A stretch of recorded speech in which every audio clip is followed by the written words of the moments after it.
Hello students. In last class we have discussed structure of stamen and microsporangium. As we know, the walls of microsporangium is consist of four layers: epidermis, endothecium, middle layers, and the innermost layer is tapetum.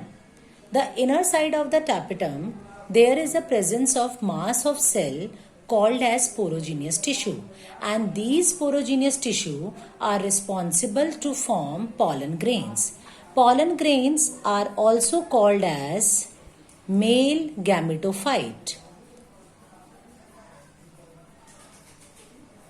Male gametophyte.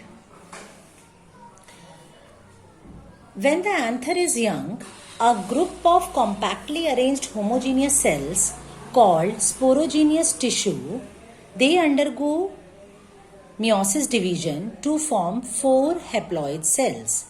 This process is known as microsporogenesis. Each cell of sporogenous tissue which undergo meiosis division, that cell is called as PMC, pollen mother cell. As the anther gets mature, it undergo dehydration and dissociates, and finally it forms the four haploid microspore tetrads, and they will get separated. This process is known as microsporogenesis. The pollen grains represents the male gametophyte also. Now, the microspores undergo maturation to form a pollen grains. Pollen grains are generally spherical in shape. The hard outer layer of the pollen grain is called exine. It is made up of a special chemical called as sporopollenin, which is one of the most resistant organic material known. It can withstand at high temperature and strong acids and alkali.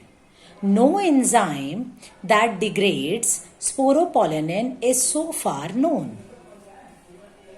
Pollen grain has prominent apertures called as germ pores,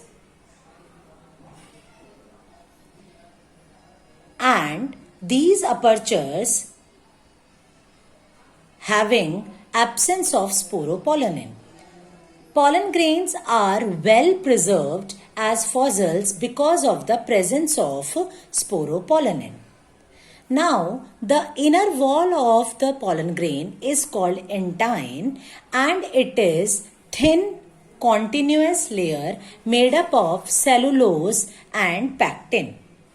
The cytoplasm of the pollen grain is surrounded by a plasma membrane. When the pollen grain is mature, it contains two cells, vegetative cell and generative cell. It means pollen grain undergo mitotic division and to form two cells, vegetative cell and generative cell. The characteristics of these cells are: first, vegetative cell, which is also called as a tube cell. It is bigger, has abundant food reserve, and large irregularly shaped nucleus. And the generative cell is small, spindle shaped with dense cytoplasm and nucleus. Now, the important note is generative cell floats in the cytoplasm of the vegetative cell. Why? Because generative cell is small and it floats in the cytoplasm of the vegetative cell. Now, in 60% of the angiosperms, pollen grains are shed at two cell stage, and in the remaining species, the generative cells divide mitotically to give rise to two male gametes before pollen grains are shed. It means that stage is called three-celled stage. 3-celled stage.